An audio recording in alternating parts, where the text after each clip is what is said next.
আসসালামু আলাইকুম রাহমাতুল্লাহ। আশা করি সকলেই ভালো আছেন। একটা বিষয় খুলাসা করার জন্য আজকে এই ভিডিওটি করতেছি। তো অনেক কাস্টমার আপনারা অনলাইন থেকে আমাকে ফোন দেন এবং বলেন যে, "ভাই অমুকের রেট এত কম বলতেছে, আপনার এখানে বেশি কেন?" দেখেন তাদের উদ্দেশ্যে একটাই কথা বলতে চাই।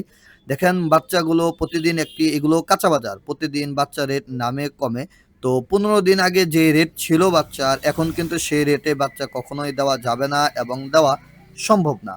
তো দেখা গেছে যে আপনি অনেকের কাছে অনলাইনে বলবেন, তারা আপনার কাছে অ্যাডভান্স চাবে। আপনি সেই টাকাগুলো তাদেরকে অ্যাডভান্স দিয়ে দিবেন এবং দেখবেন যে আপনার টাকাটা তারা মেরে দিয়েছে, আপনি প্রতারণা হয়েছেন। পরে বলবেন যে, "ভাই অমুকে প্রতারক, অমুকে প্রতারণা করেছে।"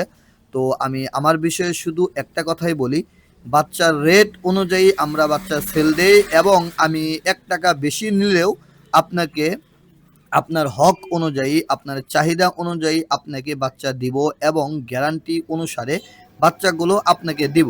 যদি আপনি আমাদের কাছ থেকে খারাপ এবং ভেজাল প্রমাণ পান, আপনাকে ইনশাআল্লাহ বাচ্চার টাকাটা ফেরত দেওয়া হবে এবং যথাসাধ্য আপনাকে সম্মান করা হবে। তো সবাইকে জানাই ধন্যবাদ। সকলেই ভালো থাকবেন এবং সুস্থ থাকবেন।